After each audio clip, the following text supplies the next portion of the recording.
Saludos, muy buenas noches, ¿qué tal? Ha sido genial poder reencontrarnos, es genial de poder reencontrarnos de nuevo en este día después de esas vacaciones veraniegas. Aquí vuelve Primera Plana, ya saben que como siempre nuestra misión es informarles en ese formato de entrevista, y hoy tenemos a un vecino con nosotros, un vecino que además recibe en estos días precisamente el premio al fomento de la amistad Asturcántabra, y es que el expresidente de Cantabria, el que hasta hace poco, hasta las elecciones de mayo, fue el 7º presidente de Cantabria, es casi, lo dice él mismo, asturiano, así lo confiesa.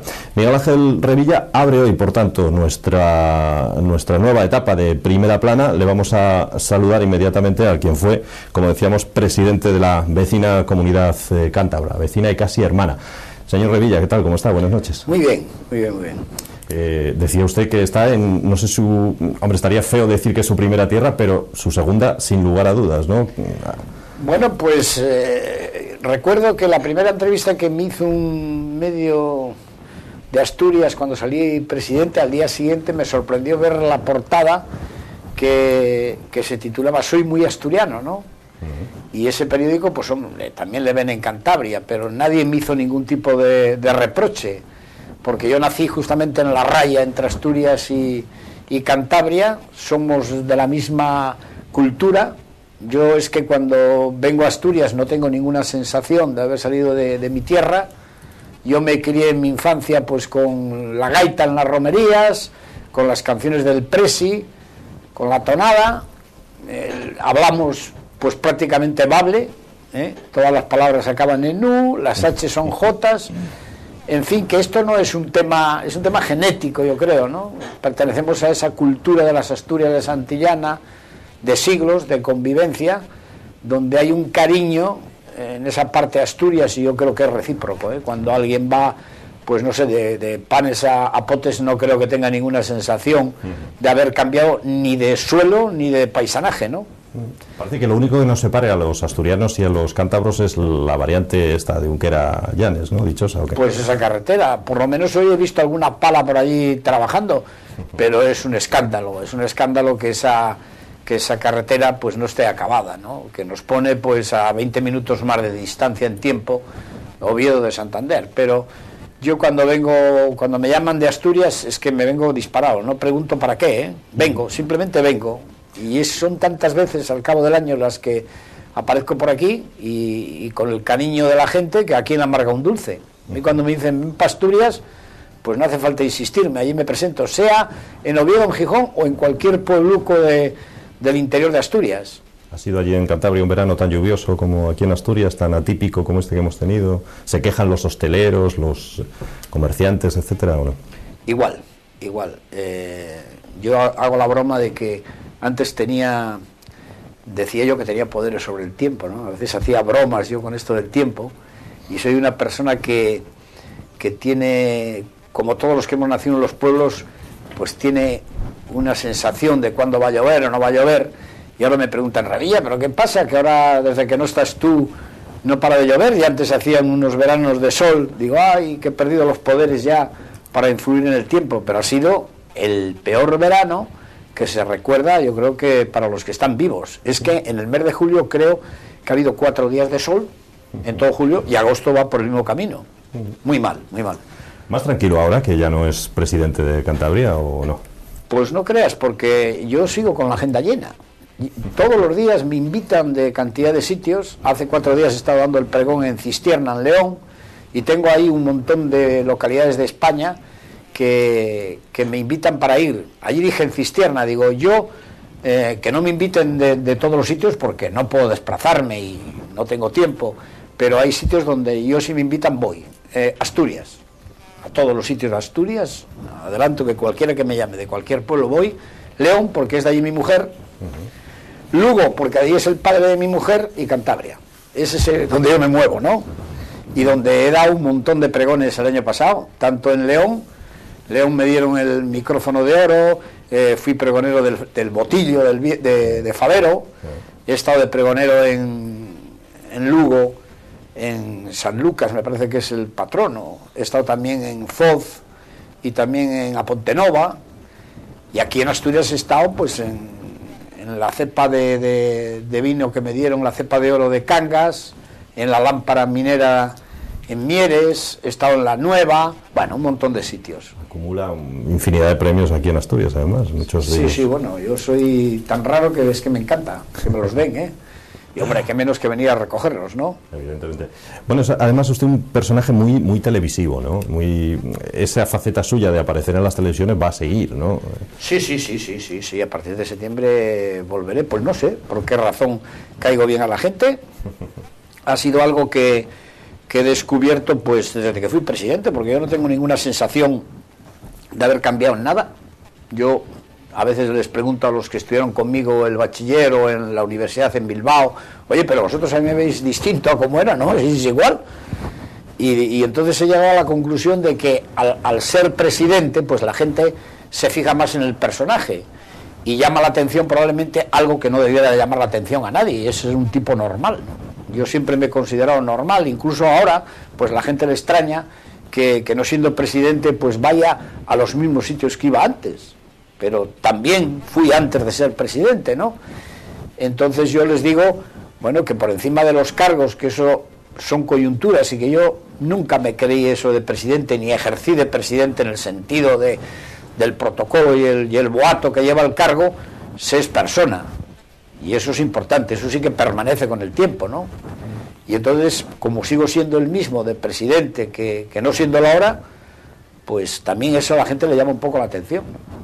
Que no me he cogido ningún rebote, ni estoy enfadado, ni he dejado de aparecer en los sitios. Claro, cuando han venido estas fiestas ahora del verano, que en todos los sitios las hay, y en Cantabria cada día hay una romería o una feria, hombre, pero si has venido, Revilla. Digo, hombre, pero si he venido hace 50 años aquí, como para dejar de venir ahora que no soy presidente, ¿no? Yo voy porque me encanta ese tipo de cosas, ¿no? Las he practicado desde niño. ¿Pero sigue viajando en taxi o no? ¿Yendo en taxi a los sitios o...? Como cuando era presidente. No, lo del taxi lo seguiré haciendo, pero cuando vaya a Madrid. Yo el taxi no lo he usado más que en Madrid. No, hombre, a Oviedo es carísimo venir en taxi. Aquí he venido con un amigo, porque yo ya para conducir por la noche soy muy malo, pero yo siempre iba en taxi porque es lo más cómodo.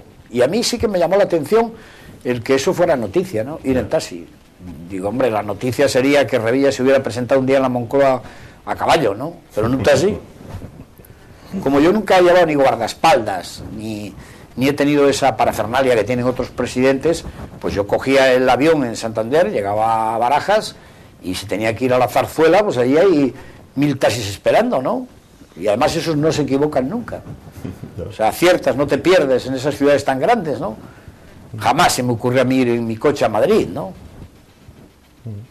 ¿Hay hoy en día demasiados coches oficiales, creo, no? No sé cómo va ahora el gobierno de Cantabria, si eso ha variado. Sobran, vamos, el 80%. ¿no? Este es un país que se ha sobredimensionado todo, ¿no? O sea, no solamente en el tema público, que es hasta un poco vergonzante, ¿no? El ver cuando llegan los presidentes a Madrid, que no era mi caso, porque ya digo, iba en un taxi, pero ver cómo cada uno llevaba uno delante, otro detrás, él en medio, 3 coches multiplicados por 16 autonomías, 80 coches, todos de alta gama, negros, aquello parecía el entierro de Don Corleone. A mí, aparte de que me resulta más cómodo ir en taxi, es que me da vergüenza. Yo tengo un sentido del pudor, ¿no? Digo, joder, si me ven los que me conocen de poblaciones donde estuve guardando vacas hasta los 17 años y me ven haciendo el tonto, joder, porque para mí es hacer el tonto eso. Oye, tú vas a Madrid y lo que te tienen que pedir es si la gestión ha sido para algo rentable, no cómo te mueves. Y yo es que va en contra de mi condición, como me da apuro, yo no llevo guardaespaldas porque me da apuro. Yo tengo niños, hijas, tengo una de 12 años, pues sería imposible para mí irme a un restaurante, comer con mi mujer, con mis hijas y que en la puerta esté un tío de 1,90 vigilando a ver si alguien entra en el baño. O sea, yo no podría hacerlo, automáticamente entrego la chapa, vamos, es que va en contra de mi condición, ¿no?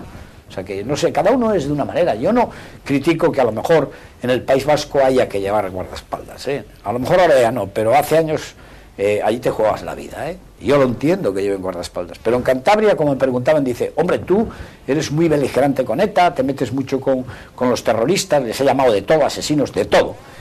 Digo, ya, pero más riesgo tiene un minero, mucho más. Y además, si alguien decide venir a cargarse a Revilla, se carga a Revilla y a los dos que vayan con él. bueno, pues mejor es que se carguen a uno que no a tres. Bueno, y esas relaciones, después de cambiar el gobierno autonómico también aquí en Asturias, ¿cree que van a ser diferentes ahora esas relaciones? Porque además aquí está Cascos, que se escindió del Partido Popular, en Cantabria el Partido Popular, en fin, ¿puede cambiar un poco las relaciones entre Asturias y Cantabria o no? Pues yo en la época que he sido presidente, las relaciones con Asturias han sido extraordinarias en dos niveles. En el nivel personal, porque aquí, bueno, la gente me recibe mejor casi que en Cantabria, y es lógico porque aquí tampoco he hecho ninguna puñetería, ¿no? Cuando uno está de presidente, pues tienes que expropiar para hacer carreteras, tienes que hacer una ley de costas que impida construir cerca de... Y eso en Asturias yo no lo he hecho. O sea, como aquí me ven un poco en plan idílico, ¿no? Joder, Revilla, vente pa' Asturias, qué bueno eres. Digo, ya, pero es que si yo viniera aquí a lo mejor no me queríais tanto, porque también he tenido que tomar decisiones duras en Cantabria que no siempre contentan a todos. Pero a nivel institucional también eran buenas, porque yo he tenido muy buena relación con Asturias. De hecho, me parece que celebramos 3 reuniones bilaterales. Y no sé, ahora claro, efectivamente el Partido Popular tiene mayoría absoluta en Cantabria y aquí es una decisión del Partido Popular, no lo sé, pero yo creo que por encima de esa coyuntura los pueblos y las relaciones personales de los asturianos y de los cántabros supera con creces a cualquier enemistad que pueda haber entre las personas a nivel institucional. La amistad de Asturias y Cantabria es indestructible, eso no lo puede conseguir romper ningún gobierno.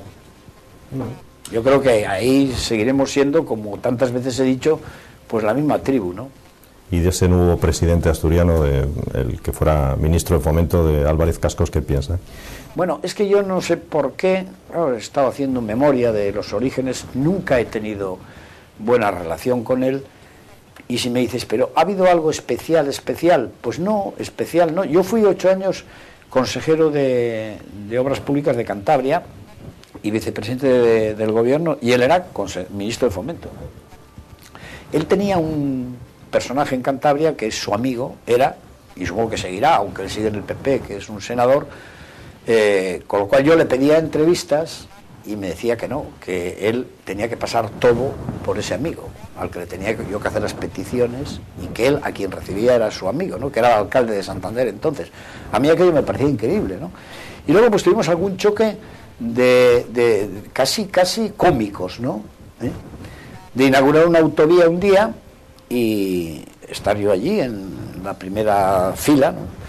Y coger un trozo de bandera y darle medio metro a este señor, al señor Piñeiro, y darle otro medio metro al delegado del gobierno, y casi cortarse el dedo para darme a mí un trozo de bandera. Dice, para ti esto y vas que ardes, ¿no? Esas cosas, bueno, pues que yo no le he debido de caer bien a él, y nunca me ha tenido, desde luego, entre los amigos, pero no, tampoco hay nada especial, ¿no? Yo no tengo nada contra nadie, y de hecho el otro día que vine aquí a Las Piraguas, pues que siempre me invitan en Arriondas, pues lo primero que hice al llegar a la plaza a las 9:30 de la mañana, esperar que llegase el presidente, y cuando estaba dentro ir a saludarle. Y yo esperaba pues que, hombre, me recibiese con más afecto, ¿no? Porque yo lo primero que le extendí la mano, enhorabuena y tal, vamos, me dijo gracias, y miró para otro lado, ¿no? Me dejó un poco cortado, ¿no? No hay buena relación, pero vamos, por mi parte no hay más que eso, o sea, tampoco hay ninguna cosa de fondo, y yo, como lo que no soy es rencoroso, pues si un día me llama o me dice, oye, pues vamos a hacer las paces, aunque será más difícil ahora, porque ahora él es presidente y yo soy un diputado de a pie, ¿no? Pues yo encantado de la vida. ¿Cree que será un buen presidente para Asturias o cómo? Yo lo que sí hice el vaticinio aquí 2 meses antes, en contra de muchos pronósticos, y creo que está publicado en los medios de comunicación. Me preguntaron, bueno, ¿y la irrupción de Cascos en Asturias va a tener éxito? Dije, va a ser la lista más votada. O sea, el olfato de una persona ya de 69 años que oye a la gente. Había en Asturias como la falta de alguien que hablase de una tierra como esta, con tanta historia, que se ha quedado. Asturias en estos momentos es una tierra que ha perdido un poco el pulso con relación a la historia y a lo que ha sido y es Asturias en el conjunto de España, que no es solamente 1 millón y pico de habitantes ni los kilómetros cuadrados, sino que es parte sustancial del origen de España, como lo es Cantabria, siendo Cantabria la mitad que Asturias, ¿no? Y ese sentimiento de recuperar la voz de Asturias, de que se hablase de Asturias, quizá esa añoranza es la que hace o hacía que yo, cuando llegaba a Asturias, echaran en falta que alguien hablase de Asturias como yo he hablado de Cantabria, ¿no? Eso lo notaba.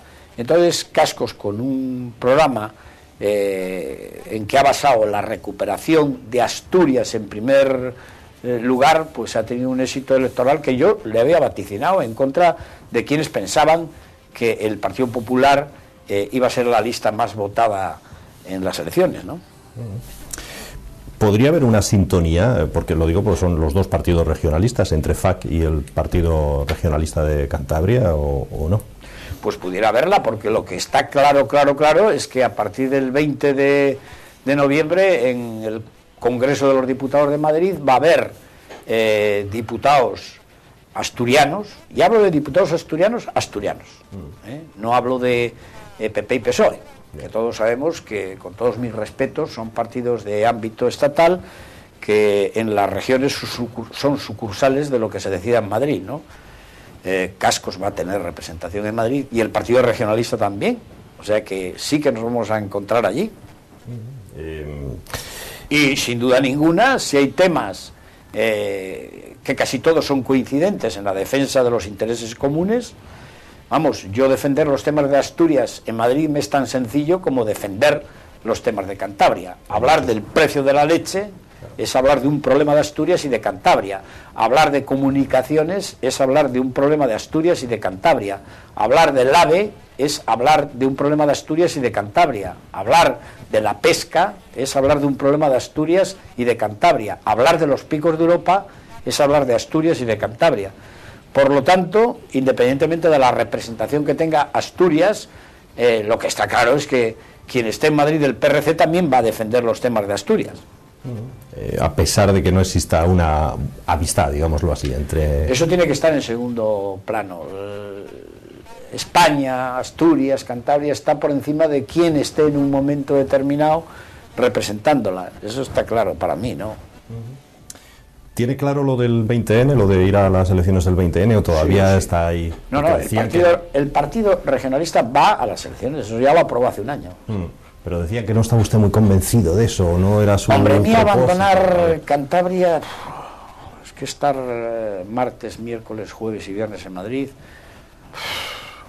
y Madrid además que me agobia, que incluso hay veces que tengo que hacer 2 gestiones en 2 días y voy por la mañana y vengo por la tarde y vuelvo al día siguiente. Pero no sé, el día 1 de septiembre se va a reunir el partido, yo soy un hombre de partido, este partido le fundé yo. Si a mí se me exige, porque también soy consciente de que vaya yo encabezando la candidatura a que vaya otro, hay una gran diferencia de votos, pues yo haré lo que me diga el partido, aunque sí que previamente les haré la consideración de que no me hagan esa faena, porque yo quisiera estar en Cantabria estos 4 años como líder otra vez de la oposición, y a lo mejor preparando y manteniendo un partido que tiene el 30% de los votos en Cantabria. Nosotros hemos sacado en Cantabria más de lo que ha sacado Cascos en Asturias. Somos el segundo partido con creces, hemos sacado el 30%, nosotros hemos subido en estas elecciones, lo que pasa es que estábamos en sociedad con un PSOE que se ha caído estrepitosamente y que ha sacado un 15%, que es un resultado pues de partido casi testimonial, ¿no? ¿Le parece que eso va a ocurrir de nuevo en esas elecciones, que el PSOE las va a perder y va a ganar el PP, como dicen todas las encuestas, o no? Sí, el PSOE pierde seguro, llega con Rubalcaba o con el que vayan. ¿Con Rubalcaba tiene trato usted o...? Sí, hombre, mucho, porque es de Cantabria, es amigo, es conocido, pero sí, bueno, Rubalcaba, hombre, es un hombre con el que he tenido cantidad de reuniones y comidas y, vamos, tengo el móvil y nos llamamos de vez en cuando. Vamos a ver, con Rubalcaba la derrota va a ser menos dura que con Zapatero o con cualquier otro candidato que lleven, porque es un hombre que tiene un bagaje y que tiene un cartel, pero inevitable que van a perder. O sea, mayoría absoluta, igual no, pero que gana el PP seguro. O sea, yo creo que Rubalcaba en estos momentos va sacrificando pues su situación personal para que la derrota sea menos dura que si va otro, ¿no? Hacer la derrota más agradable, ¿no? Que no haya una barrida como la que ha habido en las elecciones últimas regionales, que ha sido espectacular en toda España, y Asturias es un ejemplo de ello, ¿no? Pero Cantabria también. Todos sabemos de zonas que históricamente eran de izquierdas y que votaban al PSOE desde que existen elecciones y han perdido y ha ganado el PP. Yo hablo, por ejemplo, en mi tierra de Torrelavega, pero bueno, podemos hablar aquí de Gijón, podemos hablar aquí de pueblos de una tradición donde la izquierda ganaba siempre, sí, y han perdido, ¿no?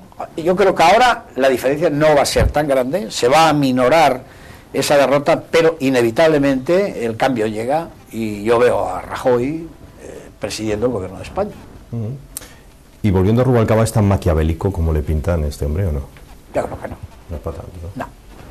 Hombre, ha tenido... Todos los que están muchísimo tiempo en el poder, se les crea una aureola, ¿no? Desde luego, él es hábil, incluso puede ser hasta maniobrero, ¿no? A la hora de... Está negociado cosas complicadas. Cuando uno tiene que negociar unos presupuestos, pues supongo que será un hombre... pues que tendrá que ceder en unas cosas, ser ambiguo en otras, pero yo no le tengo por maquiavélico, tampoco, hombre, soy de la familia, ni le conozco tan a fondo como le puedo conocer a lo mejor Zapatero, pero yo, primero le estoy agradecido porque siempre conmigo ha tenido un trato muy cordial, las cosas que yo le he pedido para Cantabria siempre ha sido valedor de ellas en Madrid, y creo que es el menos malo de los candidatos que puede presentar el PSOE ahora, y por eso yo creo que va, para hacer menos agria la derrota del PSOE, pero esa yo creo que es inevitable. Bueno, se están incluyendo muchas cosas en los programas, por ejemplo, de ese llamado movimiento 15M. No sé qué piensa usted de eso, de estos jóvenes que se echaron a la calle, que pedían una serie de cosas, no sé si imposibles. No, eso a mí lo que me extrañaba es que no hubiese nacido esto antes. O sea, un país que tiene un casi 21% de parados, donde hay familias que no tienen a nadie trabajando. Hombre, hay una cobertura social importante en España, si no, pues te cortarían la mano si te ven un buen reloj, y eso no ha llegado aquí, pero hay un descontento y un cabreo general, y sobre todo que hay un 44% de los jóvenes que no tienen trabajo. Luego eso tiene que explotar por algún lado, ya ha explotado en la calle, y hasta me parece benévolo lo que ha ocurrido, porque también podía haber una violencia que no ha existido, pero eso era lógico. Y hay cosas que plantean, vamos, que las firmo ahora mismo, Pues no sé, esto que hablan de la ley electoral. La ley electoral en España es una ley electoral que es antidemocrática, porque vulnera el principio sagrado de la democracia, que es un hombre, un voto, ¿no? Aquí se hizo una ley electoral para contentar a las autonomías nacionalistas, a vascos y catalanes, de manera que ellos son los que manejan el presupuesto, porque salvo que alguien saque mayoría absoluta, cada año hay que sentarse con Durán y Lleida o hay que sentarse con el PNV para negociar unos presupuestos que se sepa, y lo digo con claridad, cuestan el ojo a la cara. Que por ejemplo con 30.000 votos en Ceuta y 30.000 en Melilla saques 4 diputados en Madrid, y que a lo mejor sacando 1 millón de votos no tengas representación en Madrid, a mí me parece que eso va en contra de cualquier principio democrático. Incluso, pues que a mí, que me llama mucha gente que tiene una ignorancia absoluta de la ley electoral y todos los días recibo cartas, pues de Almería o de Orense: Revilla, preséntese a las generales que le voto. Si no me pueden votar. ¿Por qué no me pueden votar a mí en unas elecciones generales como votan en Estados Unidos a Obama, al otro? ¿Por qué tiene que ser un voto indirecto que solamente en Cantabria permite que a mí me puedan votar en Cantabria? Cuando la elección a presidente tendría que ser de todos los españoles. Tendrían que votar los 45 millones de españoles a las cabezas de lista que se presentasen y que pudiera la gente... Hombre, yo creo que eso es elemental, ¿no? Como ocurre en Francia o como ocurre en las elecciones europeas, que los diputados europeos los puede votar todo el conjunto de España o todo el conjunto de Francia, los suyos. Eso es tan claro y evidente que, desde luego, si nuestro partido está en Madrid, sí que lo pondremos todos los días encima de la mesa para que se modifique y para que la ley electoral sea representativa. ¿Esto qué permite? Que 10 votos de vascos y 12 de los catalanes pues nos hagan el presupuesto al resto de los españoles. Y eso no es bueno. Bueno, ahora se va a reformar la Constitución, ¿no? Parece ser. Bueno, se va a reformar para el déficit, pero habría... Vamos a aprovechar ya para más cosas. Hombre, yo creo que había muchísimas cosas que reformar. Decir claramente que el Senado no vale para nada. ¿Para qué tenemos el Senado? ¿Para qué queremos el Senado? ¿Vale para algo? Bueno, el Senado está rechazando todos los años los presupuestos. Vuelven a la otra Cámara, se aprueban. ¿Cuánto cuesta el Senado? Sí tendría sentido un Senado que fuese, ese sí, tendría que ser de representación territorial, donde esos temas que se plantean a veces en reuniones con el presidente, y que fuera el foro de los problemas de los españoles, de sus ayuntamientos, de sus gobiernos, fuese el Senado. Pero tal como está articulado el Senado, es una cámara muerta, que no tiene ningún sentido. Tampoco parece que tengan sentido las diputaciones, digo, ¿no? Pues estoy de acuerdo, tampoco. Duplicar... ¿Por qué no nos hemos quitado antes todo esto? Sería la pregunta. ¿Por qué esperamos porque hay muchos intereses localistas y mucha gente colocada. Bueno, Asturias y Cantabria no tenemos ese problema. Pero veamos Castilla y León, ¿no? Todo ese poder que puede perfectamente hacerle un ayuntamiento en lo que se refiere al suyo y el conjunto de la comunidad en lo que se refiere pues a las provincias, ¿no? Y ahí hay un despilfarro y una duplicidad de gastos. Lo mismo que otro de los temas que nos ha atajado en España es que se han hecho transferencias. Casi todo está transferido. La sanidad la tiene Asturias y la tiene Cantabria. Pero si vamos por Madrid, allí vemos un edificio que pone Ministerio de Sanidad en Madrid, que está con la misma gente, lleno de sillas, ordenadores y personas. O sea, se transfiere el servicio, pero se mantiene todo el organigrama de personas. Eso es insostenible y eso tendrá que modificarse. O sea, el incremento de funcionariado y la duplicidad de funcionarios que se ha producido en los últimos años hace insostenible el sistema. Y claro, en la época de vacas gordas, en que crecíamos al 4,5, vivíamos del bienestar del conjunto de Europa, vale, pero ahora que viene apretarse el cinturón, tendremos que tomar medidas que son muy duras. Aquí parece ser que nadie se atrevería nunca a que un funcionario pueda dejar el puesto de trabajo, pero ahí está Alemania que lo ha hecho, Italia, etcétera. Iba a preguntarle por otro de los que para muchos es despilfarro, pero parece que nadie lo corta, y es las televisiones autonómicas. En Cantabria no tenían televisión autonómica, por cierto. Un escándalo. Yo lo dije el primer día, incluso yo tuve algún problema con los socios de gobierno. Lo primero que querían era una televisión para sacar guapo al presidente, ¿no? Yo he estado 8 años de presidente, aquí le amarga un dulce, ¿no? De que a mí me hubieran sacado por la mañana saliendo de casa, dando de comer a mis pájaros ahí en la calle, dando un beso a un niño maquillado, con la corbata bien puesta. Eso es lo que a cualquiera le gusta, ¿no? A mí me parece un escándalo. O sea, uno de los mayores escándalos de este país es esas televisiones autonómicas, lo digo porque las conozco, los profesionales extraordinarios, pero todos sabemos quiénes trabajan allí y al servicio de quienes trabajan, del presidente de turno. Nosotros somos la única comunidad, y además lo dije, que mientras yo en Cantabria, con mi voto, tenga poder para decidir eso, jamás iba a haber el agujero de una televisión autonómica, que podría costar en Cantabria, pues, hablando de las antiguas pesetas, 1.000 millones al año. Con eso hago yo, pues, arreglo 100 kilómetros de carreteras. O mantengo unas escuelas en un pueblo con 5 niños. O un médico cerca de un conjunto de vecinos de 27, que sí tienen derecho a tener cerca una escuela y tener cerca un médico. Pero en una televisión autonómica que tenemos privadas, este es un caso, y de las otras todas las que queramos, porque yo no paro de apretar el botón y se vuelve loco viendo programas. ¿Para qué quiero una que se llame Telecantabria y que por la mañana empiece a hablar de Revilla bien, cuando se levanta y cuando se acuesta? Hombre, a mí me vendría bien, pero a mí es que me da vergüenza eso. Usted estuvo en la boda de los príncipes. ¿Le han invitado a la de la duquesa de Alba o no? No, joder, y ahí lo tengo peor. Ahí lo tengo peor, que me inviten, porque una vez en un programa de Buenafuente, pues era un programa de estos que se hacía a las 12 de la noche sin guión. Y entonces yo iba allí como un hombre me presentaban como una persona que opinaba de las cosas, y además me presentaba como un hombre ecuánime, este hombre que no tiene pelos en la lengua y que es un hombre sensato, y me sacan a la duquesa con este pollo dándole una papilla o algo así, ¿no? Entonces me pregunta Buenafuente: señor Revilla, ¿usted cree que aquí hay amor?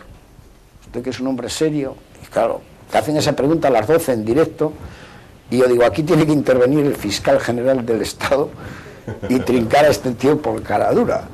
Si la quiere, que la cuide, pero de boda nada, que ahí está el patrimonio de España pendiente, ¿no? Con esas declaraciones no creo que me inviten a la boda, ¿no? Bueno, ¿cuándo es el próximo premio que recibe aquí en Asturias? Porque ya lo cuenta usted por días que viene aquí, ¿no? Bueno, pues tengo pendiente 2 o 3. El siguiente tengo que venir al Oricio, el Oricio de Oro. El Oricio, que es un manjar en Asturias, y que en Cantabria debo ser de los pocos que come oricios. Pues yo soy un devoto del Oricio, pero allí no se come. Eso sí que es curioso. Pasas el puente de Unquera para allá y yo no veo a nadie comer oricios. Eso es un error, ¿eh? Un error. Yo vengo aquí y en la época de marzo, que es la época en que el oricio está lleno, vamos, vengo a comer nada más oricios, me pongo ciego de oricios. Pues en algún momento lo oyeron y me han nombrado Oricio de Oro, que tengo que venir a recoger. Lo mismo que yo ceno todos los días, comer como con vino, pero ceno con sidra. En mi casa de astillero hay siempre 3 o 4 cajas de sidra. De sidra asturiana. Sí, tengo el sidrín ese, meto en la nevera, me vale una botella para 2 días, pongo el corcho, al día siguiente enchufo y me tomo una cena ligerita con unas anchoas con sidra. Porque escanciarlo no se anima, eso es más complicado. Ya no tengo mucho pulso, lo hacía de joven, pero tengo una especie de Parkinson ahora. No, el cacharro es demoledor, ¿eh? No, es, lo que pasa es que ese cacharro ha quitado el puesto de empleo a tantos camareros. Ya, aquí. No, pero la verdad es que lo golpea, que da gusto, ¿eh? O sea, yo he hecho allí medio vaso y para adelante. Señor Revilla, ha sido un placer tenerle aquí y charlar con usted un buen rato de muchas cosas. Como decía antes, en el caso de este programa de Buenafuente, nosotros aquí tampoco le hemos puesto ningún guión previo, no hay ningún tipo de... No, yo nunca pongo... No, a mí cuando me llaman, y además, otra de las cosas que me llama la atención a la gente es que a mí me da lo mismo que me llame la Noria, que María Teresa Campos, que estaba hace 15 días, o Ana Rosa Quintana, o Buenafuente, o me llamen, como me han llamado el otro día, de Radio Espinosa Los Monteros, para hacer una entrevista de 1h30, que no sé quién la oirá, ni si qué radio es, pero para mí todo el mundo me merece el mismo trato. O sea, yo no hago distingos de que sea una cadena con 5 millones de oyentes que he tenido yo en la Noria y que batí el récord de audiencia un día a las 12, que si me entrevistan para 22, me da lo mismo, porque yo creo que todo el mundo tiene derecho a conocer la opinión de Revilla, y yo me siento halagado, pero muy halagado, de que lo que yo opine os pueda interesar a vosotros y a los que nos escuchan.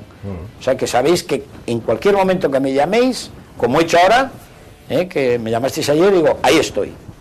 Por cierto, que de la Noria no tuvo muy buen recuerdo al final, ¿no? Bueno, porque me hicieron ahí una encerrona que no estaba prevista. Yo eso sí son las cosas que me molestan, porque si yo voy a hablar de un tema genérico, que era la corrupción, hombre, que me metan allí un petardo de esos, que no tengo ningún inconveniente a hablar de mi vida, si mi vida la conocen todos, y me vengan a hablar de la época de Franco, del Frente de Juventudes, hombre, pues otro día. Yo venía a hablar de los trajes de Can, digo, ¿tienen algo que reprocharme a mí en que haya metido la mano en algo? No, pero usted fue del Frente de Juventudes y de Franco cuando tenía 17 años. Bueno, ¿y qué? Pero es que no es el tema. Todos hemos estado en el Frente de Juventudes cuando teníamos esa edad. Y además que es conocido en Cantabria, ¿no?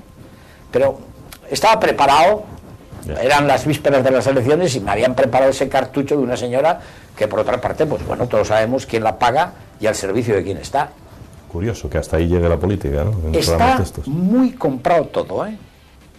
Yo esa impresión tengo, muy comprado, así que cada uno está... Yo me considero dentro de lo que cabe, porque tampoco libres absolutamente lo somos en todo, ¿no? Pero yo sí que una de las cosas que tengo de ventaja sobre los que militan en el PP, en el PSOE, o tienen algo que ocultar, yo me considero una persona libre, ¿no? Y de decir lo que pienso, como creo que he contestado a todas las preguntas que me habéis hecho con la claridad. Vamos, que lo que digo en público lo digo en privado. Una última pregunta, ¿quién hará mejor liga, el Sporting o el Racing? El Sporting este año, mucho mejor. El Sporting va a hacer un buen equipo este año. El Racing es un desastre. Este año, salvo que ocurra un milagro, y ahora es más difícil porque ya no tengo el poder yo que tenía antes para rezarle a Santo Toribio de Liébana o a la Virgen Bien Aparecida, tendré que venir a Covadonga. Bueno, lo que pasa es que Covadonga, por lógica, tirará para casa, ¿no? Ya no, pero el Sporting no tiene ningún problema este año. Bueno, ojalá seguro. que así sea. A ver si acaba esa huelga, por cierto, de futbolistas, ¿no? Y ya... Pues sí, pero claro, también ellos tienen su punto de razón. Es que aquí, con todo lo que está moviendo el fútbol, que los que directamente provocan el espectáculo no cobren y que estén en esta situación, hombre, ya está bien. Lo que es un escándalo, es lo del Madrid, lo del Barcelona. O sea, es que tendrían que hacer una liga para estos dos, porque con lo que está cayendo, que paguen, como he leído el otro día, a este Kaká, que tiene un sueldo de 15 millones netos. Pero ¿qué es esto? Pero ha inventado la penicilina ese hombre, ha inventado algo que haya mejorado la vida de la gente, porque yo entiendo que un premio Nobel de Medicina como Fleming, que evitó tantos muertos inventando la penicilina, cobre 15 o 30 o 40, pero que un tío que da a un vejigo una patada cobre 15 millones netos, te quedas asustado. Con lo que ha dejado de ingresar Ronaldo por esos 2 días de huelga, dicen más de 300.000 euros, casi nos conformábamos mucho ya. Porque... Pues la verdad es que esto yo creo que es un escándalo, y crea una alarma social para tanta gente que no tiene hoy lo suficiente incluso para comer. Les tenía que dar vergüenza hasta decirlo, ¿no? Avergonzarse. Lo que pasa que hay luego otros que son trabajadores del fútbol y que a lo mejor están ganando, pues eso, 1 millón de pesetas al mes, que es muchísimo, pero que la vida del futbolista son 6 o 7 años y hay que entenderlo. Esos tienen todo el derecho a que se les pague, ¿no? Ahora, todas estas figuras de 15, de 20 millones están haciendo mucho daño y la gente no reflexiona lo suficiente, porque si no era para silbarles, ¿no? Con lo que está cayendo en este mundo no puede haber unos señores que por hacer eso ganen lo que ganan, pero bueno, así está el mundo. Señor Revilla, Miguel Ángel Revilla, un placer tenerle aquí una vez más en tierras asturianas, en esta, como decía, su segunda casa. Muchas gracias. Puse Asturias. Muchas gracias. Pues nada más, así es como nos vamos a ir a publicidad. Esta ha sido la entrevista mantenida con don Miguel Ángel Revilla. A la vuelta de la publicidad hay otros temas, sigue la actualidad aquí en Primera Plana. Hasta ahora mismo.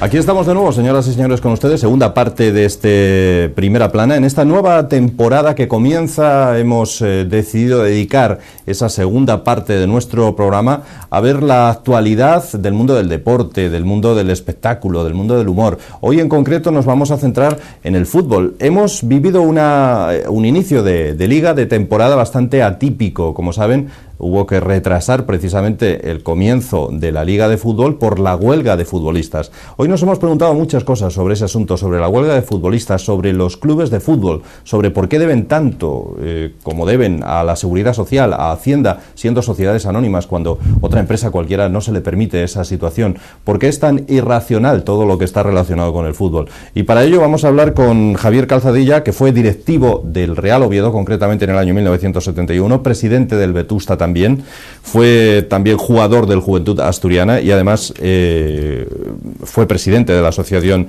de Exjugadores, si no me equivoco. Vamos a hablar con Javier Calzadilla, que le damos ya la bienvenida. Buenas noches, Javier, ¿cómo estás? Buenas noches, muy bien, muchas gracias. Lo primero que podemos decir es eso, que el fútbol y la lógica no se casan... No tiene nada que ver.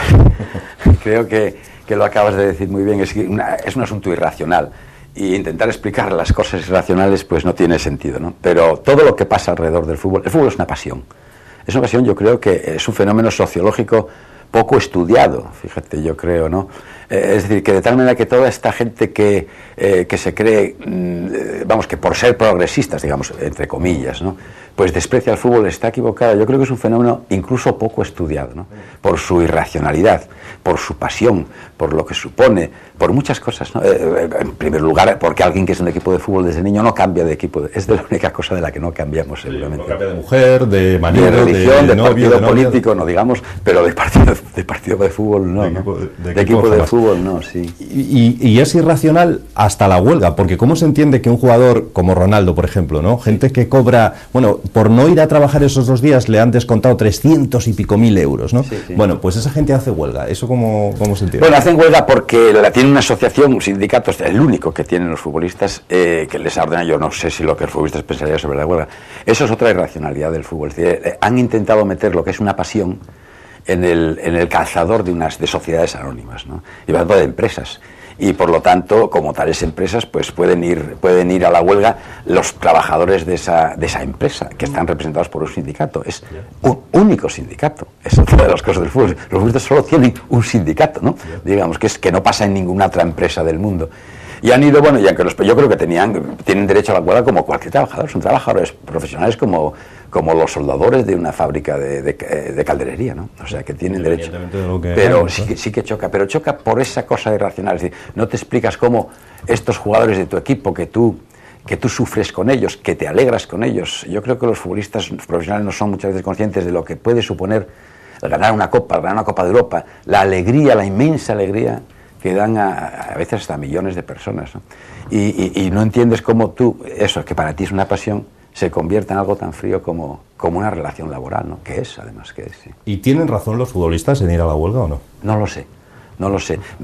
Yo lo que leí realmente es que ellos exigían algo que les dieron, al parecer, después la Asociación de Futbolistas Profesionales. O sea, que en el fondo, pues se fue a la huelga por algo que parece que tenía razón, pero no lo sé, no estoy seguro realmente. Bueno, hay equipos de fútbol que no pagan a sus jugadores. Eso parece que, por tanto, les da cierta legitimidad al hacer huelga, ¿no? Y además yo creo que no hay trabajador que soporte tanto como los futbolistas. Es decir, al llegar el 31 de julio o de junio, creo que es de julio, es decir, no hay trabajador que tantos soportes, que tantos avales admita, que tantas veces dé la marcha atrás para que su equipo no desaparezca como los futbolistas, ¿eh? El caso del Oviedo, por ejemplo, en aquella desgraciada fecha en que bajó, fue una excepción, yo creo, dentro de los futbolistas. Casi todos aceptan y muchos de ellos son engañados, además, ¿no? Y aceptan, por eso hay que reconocérselo, ¿no? Muchos equipos de fútbol podrían haber desaparecido si no fuese por el esfuerzo que los futbolistas profesionales hacen en muchos casos para aplazar esos pagos, ¿no? Yo creo que eso hay que tener. Tragan y aceptan avales, que a lo mejor no tienen ninguna garantía, aplazamientos, y son futbolistas profesionales que viven de eso y que tienen una familia, ¿no? O sea que si una empresa, una sociedad anónima cualquiera no paga a la Seguridad Social, a Hacienda, finalmente acaba embargada y desaparece. ¿Los clubes de fútbol no? No, porque es imposible. Es decir, yo creo que el mal está, en mi opinión, ¿no?, en que no se puede convertir en sociedad anónima lo que es una pasión, ¿no? Yo creo que se equivocaron. Es decir, una persona invierte en un equipo de fútbol, invertimos, somos accionistas del Oviedo sin esperar ninguna retribución a cambio. Uno, en cambio, compra acciones del Banco de Santander o de Telefónica para tener una retribución. Es más, creo que los accionistas de un equipo de fútbol pagaríamos porque nuestro equipo de fútbol ganase una liga o subiese a segunda división. Es decir, eso de encauzarlo dentro de una sociedad anónima, se vio lo que pasaba, que sobre el fútbol cayó una jauría de buitres, ¿no?, de buitres. Y eso demuestra además también la fuerza del fútbol, porque a pesar de todos esos, a pesar de los Giles y compañía, el fútbol no desapareció. Gil no consiguió que desapareciese el Atlético de Madrid. Hay que ver la fuerza que tiene el fútbol cuando todas estas personas no consiguieron eso. Y por otra parte, estas personas han conseguido que el equipo ya no sea de los apasionados aficionados, es del que tiene el 51%. Y por lo tanto, pedir la dimisión del Consejo, cuando ese Consejo tiene el 51% de las acciones, por ejemplo, como mínimo, es absurdo. No puede ser. En ninguna sociedad, en todas las sociedades mandan quien tiene por sí o representadas más del 50% de las acciones, y no hay otra. Y realmente, pues, estábamos acostumbrados a que nos diesen explicaciones, ya no las hay. Yo creo que ha sido un error tremendo, porque además no se ha aceptado que el fútbol, esa pasión, es decir, no se ha separado el fútbol profesional del fútbol aficionado. Y yo creo que al ejemplo de como pasa en la NBA americana, por ejemplo, pues yo creo que el fútbol profesional ya no es un deporte como tal, ya debería estar separado de lo que es la Federación de Fútbol, como es la Federación de Atletismo, etcétera, porque claro, clubes como el Barcelona o el Madrid, que venden, que negocian, que tienen una cifra de negocio superior a 400 millones de euros al año, pues no tiene nada que ver con el Vetusta ni con el Condal de Noreña, ¿no? Por poner dos ejemplos. Debería estar, por tanto, tratado de otra manera, incluso fuera.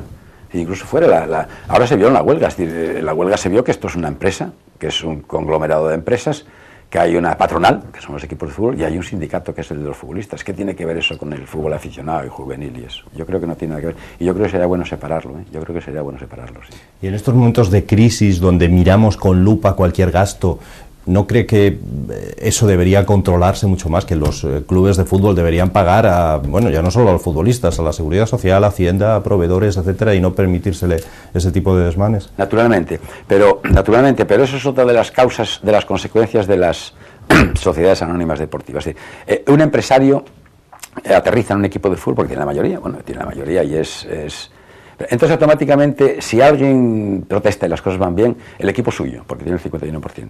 Pero cuando van mal, el equipo de fútbol se convierte en una ONG. Es decir, se convierte en un bien social al que hay que ayudar y al que hay que ayudar. Es decir, cuando va bien es mío, y cuando va mal, claro, ¿cómo va a desaparecer el deportivo, va a desaparecer la cultural leonesa, ¿no? Y ahora hay que ayudarle. Ahora hay que ayudarle. Permitirle... Es absolutamente intolerable que ayuntamientos como el nuestro, por ejemplo, estén gastando los dineros que están gastando en el Oviedo. Es intolerable que el ayuntamiento haya gastado miles de millones de pesetas en un campo de fútbol para una sociedad anónima. Es absolutamente intolerable. Si sé sociedad anónima, aunque sea sociedad anónima deportiva. No se puede estar ligeramente embarazada. Es decir, o se es o no se es. Y cuando el equipo pasa a ser de alguien, no de los aficionados, como era antes, sino de alguien concretamente porque ha puesto su dinero, que puede ser de aquí o puede ser de Cartagena. Es que el Oviedo mañana puede ser desplazado a Miranda de Ebro, ¿eh? Si alguien viene y lo compra, lo lleva. Es decir, ¿por qué se gasta dinero público en un campo de fútbol para esa sociedad anónima deportiva? Porque entonces viene la cosa de los votos. ¿Quién cierra un equipo de fútbol? ¿Qué político es capaz de cerrar un equipo de fútbol? Tenemos el ejemplo del Celta y del Sevilla hace unos años, cuando iban a bajar las mayores manifestaciones que hubo en Vigo y en Sevilla, fue como consecuencia de eso, protestando por un incumplimiento claro del Sevilla y del Celta. Es curioso, es un asunto absolutamente irracional, pero que intenta meter en la racionalidad. Es decir, el fútbol, otro ejemplo, por ejemplo, en el fútbol no es posible. Pasan cosas que no pasan en ninguna empresa, y además dirigido por supuestos empresarios que parece que se vuelven tontos en cuanto son presidentes de un equipo de fútbol. Son empresarios brillantes en su actividad y parecen tontos. Por ejemplo, que la federación, que los equipos de fútbol tengan que ceder a sus jugadores a la federación de origen para jugar un partido en China, de bolos, no un partido oficial. Es decir, un jugador que vale como Ronaldo a lo mejor 300.000 pesetas, pero varios miles de euros al día, tú lo cedes a la Federación Portuguesa para que la Federación Portuguesa juegue un partido amistoso en China, cobre porque va Ronaldo y a ti te lo devuelven y a veces lesionado. Es decir, que de ejemplo, usted tiene un circo, el mejor payaso del mundo en el circo, y lo cede al circo de al lado, le paga usted el sueldo mientras actúa en el circo de al lado y el circo de al lado cobra la taquilla. Pues y eso encima se le cae, a lo mejor, y además le puede caer. Eso lo permiten empresarios que parecen serios. Lo de los arbitrajes. Es decir, jugándose los millones que se juegan en el fútbol. ¿Cómo estos supuestos empresarios permiten que los árbitros sean designados por un señor en Santander, en Cantabria? Oiga, mire usted, ¿cómo que los árbitros los designo yo y los castigo yo? Porque son los que ellos pagan a los árbitros y permiten que un señor designe a los árbitros. Bueno, quiero decirle que es un mundo totalmente irracional y que no funciona como una sociedad anónima. Funciona como antes, solo que no en manos de los aficionados, sino en manos de quien puso el dinero, cosa que es lógica siendo una sociedad anónima, ¿no? Lo que parece es que aunque estemos en crisis, al fútbol la crisis no le afecta, ¿no? Yo creo que sí, hay muchos equipos yo creo que algo va a pasar, ¿eh?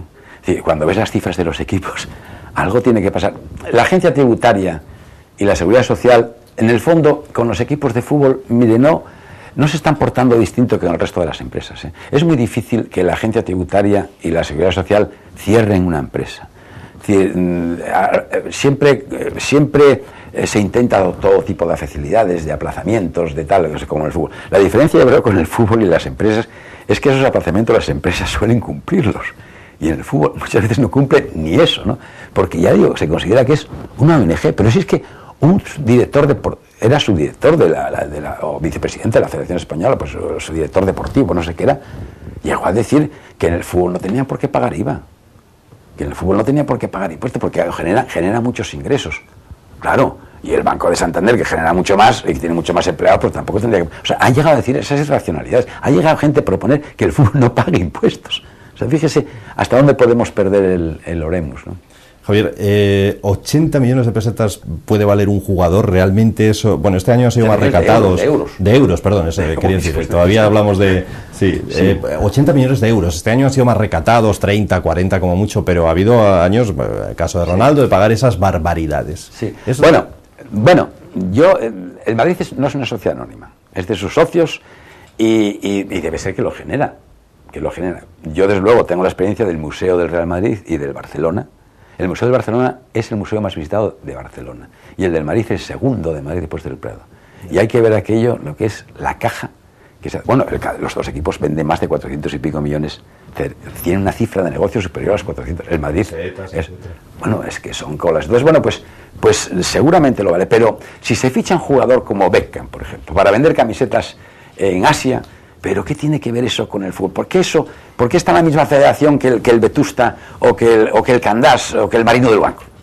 Pero es que no tiene nada que ver, ¿no? O sea, pero si le pagan eso, es una empresa privada y seguramente, a mí me parece una barbaridad. Yo creo que no es, porque eso, sumado a su ficha de 10 millones, me parece, o 12 al año, eso supone varios miles de euros a la hora, ¿eh? A la hora. O sea, es porque entre 5 años divide los 90. Yo creo que no hay nadie, ningún futbolista. Hay gente que vale mucho más, que es mucho más importante para el mundo que Ronaldo, ¿no? Y que sí, hablamos de premios Nobel, hablamos de descubridores, pero es un debate quizá demagógico que no tiene nada que... Eso sí que es lógica y lo del fútbol no tiene lógica. Esa ley de sociedades para el fútbol, ha dicho antes, hizo que llegaran muchos buitres, decía usted, y es que hay una auténtica fauna directiva en los equipos de fútbol, ¿no? Que no sé por qué, pero al principio sí parecía, ¿no? Hablaban de blanqueo de dinero. Yo no puedo entender porque se puede entender que alguien llegue en auxilio del equipo de fútbol de su ciudad, de su pueblo, para salvarle, ¿no? Caso de deportistas, acabo de oír uno importante que, Iniesta en el equipo de su pueblo, el Albacete, Iniesta en el Albacete, eso puede ser, ¿no?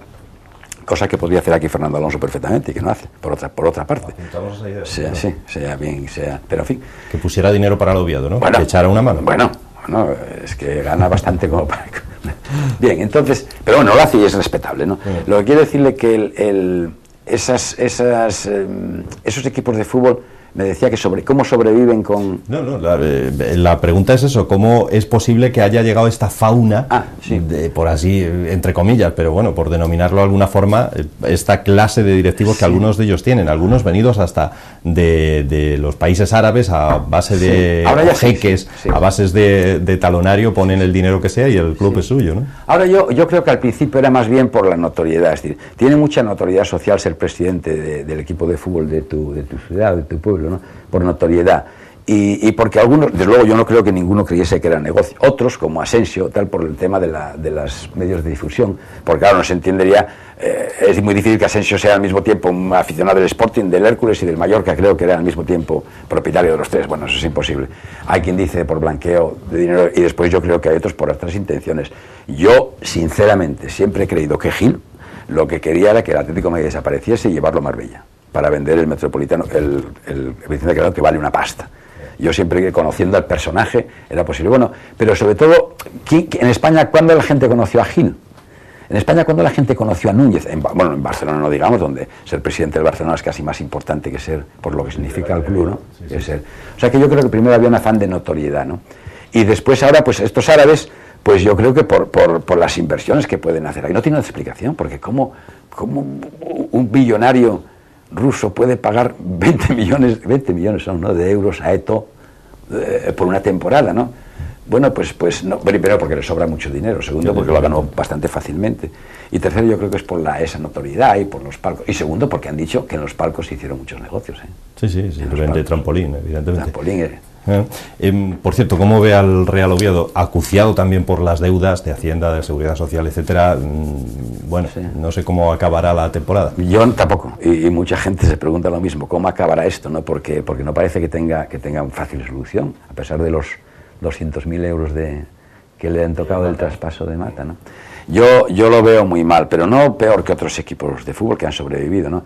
Pero sobre todo porque no se toman decisiones y por el desprestigio que en este momento mediáticamente, que no conozco a los directivos, está teniendo, por el rechazo de la afición al propio Consejo de Administración. Pero también entiendo que un máximo accionista como Alberto González Tiene dinero, pues claro, dice, vete si me compran las acciones. Claro, es que no hemos entendido que el fútbol es de quien ha puesto el dinero. Y que digamos que no vale de nada pedir la dimisión del Consejo. Si los que están en la mesa proponiendo tienen el 49%, los que están abajo el 51%, eso no sale adelante nada. En todas las sociedades manda quien tiene la mayoría. Y bueno, él tiene la mayoría porque lo compró. Pero también es verdad que hay otra cosa que me preocupa más todavía, que es la situación deportiva. Yo vi el equipo ayer y me parece que es un equipo sin futuro, ¿eh? Es decir, ese objetivo de subir a segunda división a cualquier costa, yo creo que es un error. Porque ¿qué hacemos después en segunda división? Es decir, yo he visto ayer futbolistas, fichajes este año con 30 y 31 años, pues que no me explico, jugadores que no servían para otros equipos de segunda B porque sirven para el Oviedo. Pero es que es posible que en el Vetusta, que está en tercera división, solo una categoría más abajo, no haya muchachos que jueguen de lateral sin fichar a jugadores de 31 años y 32. Y yo creo que es un equipo deportivamente sin ningún futuro. No, aunque suba a segunda división, fíjese, que lo veo muy difícil. Porque ayer, bueno, yo creo que puede jugar mejor de lo que jugó ayer, ¿no? Tuvo un pelín de mala suerte, ¿eh? La verdad es que a pesar de jugar mal, fueron 3 balones contra los palos, y bueno, ellos llegaron 3 veces. Pero yo es que me temo mucho que ¿qué hacemos después en segunda división? Si subiésemos, ¿no? La verdad es que deportivamente me parece un equipo poco ilusionante, sí, porque no tiene esa cosa que tiene si fuese con gente de la cantera, esas cosas que, bueno, que parece que te animan. Y desde luego que sigue teniendo una afición esa sí que es de primera división, una afición. La afición es 6.000 personas. Sin lugar a dudas. 6.000 personas. Pero claro, como le dices esa afición, lo que usted acaba de decir, que el club, ese club por el que han llorado, con el que han reído, por el que han aguantado días de lluvia, de frío, etcétera, no es suyo, es de un señor que, pues que lo es, porque pues le ha puesto el dinero. Pero digan a las sociedades anónimas, que sigan a quien inventó las sociedades anónimas. Es que no es suyo y además que está fuera de su control todo lo que pueda pasar en el Oviedo. Es decir, no podemos hacer nada. Mientras haya alguien que tenga por sí o representada el 51%, los accionistas no podemos hacer nada, más que, bueno, protestar y patalear y bueno, y de todas formas, pues eso, pero eso pasa en el Oviedo y pasa en todos los clubs. Los que tienen suerte, porque además hay otra cosa que no hablamos. En una sociedad, en cualquiera, tu trabajo, la suerte es necesaria y tu trabajo depende mucho de tu trabajo y también un pelín de la suerte. En el fútbol es todo suerte. Si vamos a ver, un presidente de un equipo de fútbol que a causa de que un futbolista en el último minuto de la última jornada falle un penalti, baje a segunda división, es un maldito. Y si en cambio, si lo mete y queda campeón de liga, el caso de aquel del Coruña y del Barcelona, donde a 1000 kilómetros entre la Coruña y Barcelona, un jugador del Deportivo falla un penalti, se lo para el portero. Núñez, que estaba con el partido terminado ya, si mete ese gol del Deportivo, pasa a ser un villano. Y como lo paró el portero del Valencia, que no tiene nada que ver, Núñez pasa a ser un héroe. Hombre, en el fútbol solo se puede ser futbolista, porque eso es lo que depende de ti. Entrenador, directivo, es un drama. Porque depende de que un muchacho, la pelotita vaya aquí o por aquí, pero a lo mejor a 1000 kilómetros de distancia. ¿Y qué tiene que ver tu labor con eso? A lo mejor has tenido una labor estupenda. Pues ese pelotita que ha ido unos centímetros más fuera arruina toda tu labor. Eso trae irracionalidad y por lo tanto habla de sociedades anónimas en el fútbol. Miren. Es muy interesante hablar con usted, nos ha parecido muy interesante la charla con Javier Calzadilla, Estaba encantado.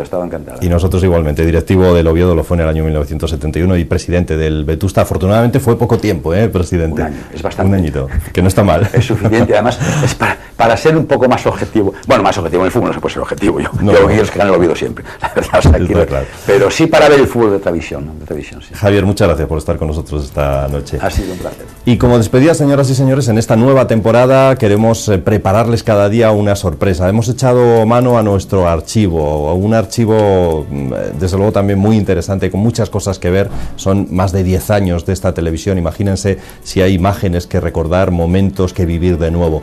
Y hemos querido, en este final del Primera Plana, así lo vamos a hacer en cada programa, recordar al menos una de las cosas que se emitían en esta televisión, en este mismo medio. Por ejemplo, vamos a escuchar algunos opines que en el programa La Gran Manzana se emitían hace ya de esto la friolera, por ejemplo, pues de 9 años, 8 años al menos.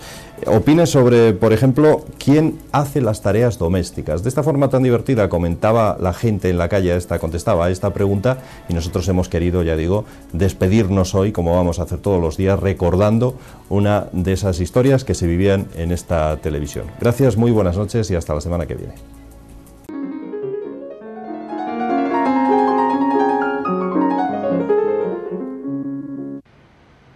En mi casa pues se la hace entre mi mujer y mi hija, aunque trabajamos los tres, pero claro, ellas son las que trabajan más en casa que yo. Yo vivo solo.